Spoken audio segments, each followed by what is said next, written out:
2 cérémonies par an. 5 collectifs s'unissent pour informer sur la dangerosité du plastique. Le plastique du poison dans nos assiettes. Une conférence organisée samedi dernier à Louvciennes. Et pour parler de cette conférence, revenir sur cet événement, 2 invités. Mélanie Toussaint, bonsoir. Et Christelle Vautrin, bonsoir. Alors vous êtes 2 membres du collectif Cantine sans plastique de Louvciennes. Le rendez-vous était organisé avec d'autres collectifs Cantine sans plastique, ceux de Croissy-sur-Seine, Saint-Germain-en-Laye, Chatou et Levallois-Perret dans le département des Hauts-de-Seine. Et déjà, rappelons ce qu'est un collectif sans plastique, collectif Cantine sans plastique. Alors, le collectif Cantine sans plastique, c'est un regroupement de parents d'élèves, tout simplement, avec des compétences et surtout un engagement fort pour la santé des enfants. Voilà, il nous a paru important de former un collectif sur Louvciennes au vu des problématiques rencontrées dans les cantines, tant à la crèche que dans les écoles de notre ville. Alors si on fait un point sur la législation, la loi Egalim qui est portée notamment par la députée Lauriane Rossi que vous receviez lors de cet événement, cette loi proscrit le plastique dans toutes les étapes de la restauration collective, de la crèche à l'université. Est-ce qu'elle est totalement appliquée? Alors l'application est prévue pour 2025, c'est ça? En tout cas on est dans un processus... Elle est applicable en 2025, mais ça veut dire qu'il faut se mettre en ordre de marche dès maintenant, parce que on sait que la toxicité de ces perturbateurs endocriniens qui sont contenus dans le plastique et qui migrent dans les aliments, elle est avérée. Donc c'est bien pour ça que la loi a été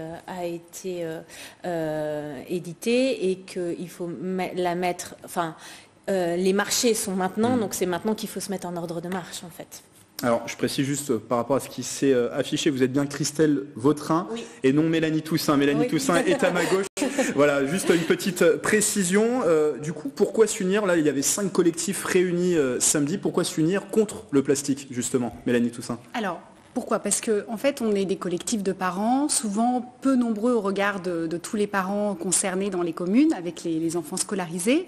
Et on porte une voix, mais parfois elle n'est pas assez portée. Donc on a décidé de former une coalition pour porter la voix sur la même problématique, parce qu'en fait, on a les mêmes problématiques dans ces communes, dans le 78 et à Levallois, dans le 92, sur les barquettes en plastique ou du bioplastique, puisque ce sont aussi des barquettes en plastique, et donc les problématiques de migration des perturbateurs endocriniens dans l'alimentation de nos enfants. Donc et donc on a jugé... Les dangers sur lesquels vous voulez alerter, c'est qu'il y a des perturbateurs endocriniens dans ces plastiques. Donc dans ces plastiques, la problématique de ces barquettes qui sont servies dans nos communes, donc c'est l'industrialisation aussi des préparations des repas au sein d'unités de production plutôt que de cantines centrales, et qui utilisent la liaison froide, c'est-à-dire l'abaissement en température des préparations de repas et de préparer dans des barquettes, stocker dans des barquettes et réchauffer dans les barquettes, dans les cantines satellites, en tout cas sur le lieu de restauration des enfants.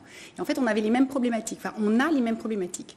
Et du coup, on a jugé utile de porter la voix de façon plus forte en se réunissant samedi dans une conférence publique à Louvciennes. Et l'idée, c'est aussi de dire qu'il y a des solutions, des solutions de remplacement au plastique. C'est ça, quelles sont-elles? Comment peut-on supprimer totalement le plastique? Les matériaux inertes, c'est essentiellement l'inox et le verre, en fait.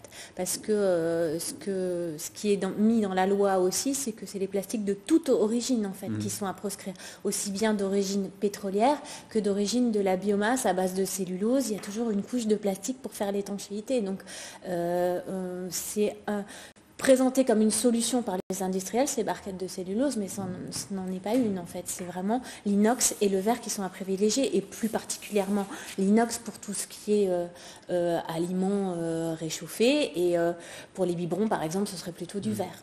Est-ce que d'autres actions sont prévues, peut-être des actions de prévention notamment? Allez-y. Les actions de prévention, c'est vrai qu'elles sont difficiles à mettre en œuvre à notre échelle, et on voudrait vraiment que les pouvoirs publics fassent quelque chose, ne serait-ce que dans les maternités pour proscrire les biberons en plastique et parler des biberons en verre. Les gens ne sont pas forcément informés des dangers de ces perturbateurs endocriniens, parce que ces barquettes en plastique, qu'elles soient en plastique pétrosourcé ou de la biomasse, elles sont partout.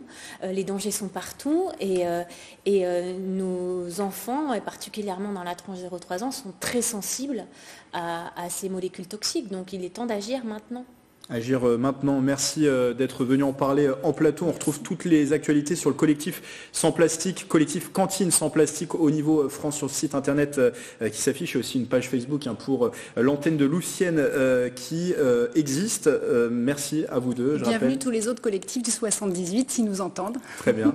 Merci Mélanie Toussaint, merci Christelle Vautrin. Je rappelle que vous êtes membre du collectif Cantine Sans Plastique de Louvciennes. Et